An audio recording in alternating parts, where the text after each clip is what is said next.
proposed 2026 budget now at the hands of Congress.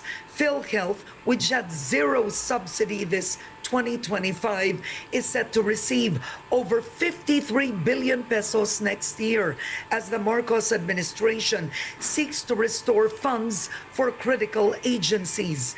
This report. Both houses of Congress have received the Marcos Jr. administration's proposed 2026 national budget totaling 6.793 trillion pesos, 7.4% higher than the current year. This kicks off the budget season on the heels of intensified scrutiny into flood control projects. We receive a total budget proposals amounting to 10.101 trillion pesos. And only those within the available fiscal space were considered. We remain committed to reducing the budget deficit.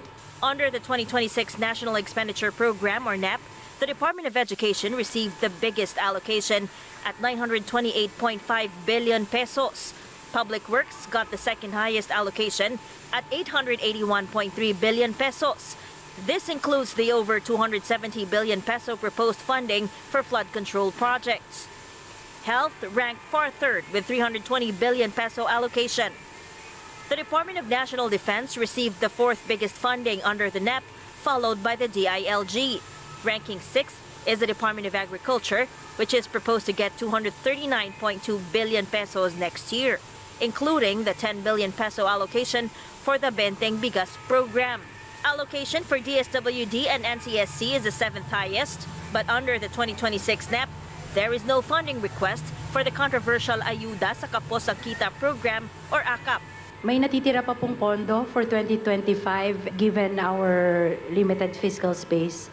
Hindi pa po muna natin siya sinama. It's an ongoing discussion. We've been seeing how it's been helpful to many of our constituencies. Ang dami pong natutulungan yung hindi po naaabot ng AX dati. Completing the top 10 biggest allocations under the 2026 NEP are the Department of Transportation, the Judiciary, and the Department of Labor and Employment, combined with the Department of Migrant Workers. The 2026 NEP proposes 10.77 billion pesos for confidential and intelligence funds, 11.18% lower than the current year. The Office of the President has the biggest CIF allocation in the 2026 NEP at 4.5 billion pesos, followed by the Department of National Defense with 1.848 billion. Similar to last year and the current year, there is no CIF requested for the Office of the Vice President. It has a proposed 2026 budget of nearly 903 million pesos under the NEP, slightly higher than the current year.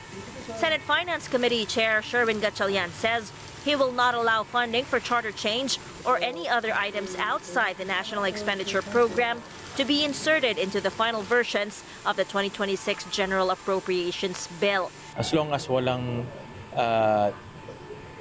detailed plan at it wasn't a proposed plan from the executive, hindi natin pwedeng payagan na bigla nilang siya mapapasok sa BICAM. In his fourth State of the Nation address, President Ferdinand Marcos Jr. warned lawmakers against insertions in next year's budget, saying that he would not sign a fresh spending bill if it is not aligned with the National Expenditure Program. Presidential son and House Majority Leader Sandro Marcos gave this assurance. I will not allow a budget on the floor to pass that is a mutation of the NEP or that is become too far off from the NEP. Budget briefings of the House of Representatives will start on Monday, 2 weeks ahead of the previous schedule. We will review every page of the net expenditure program guided by one question. Makakabuti ba ito sa ating mga kababayan? If yes, we will support it. If not, we will work to make it better. The Senate targets to kick off budget briefings on September 1st.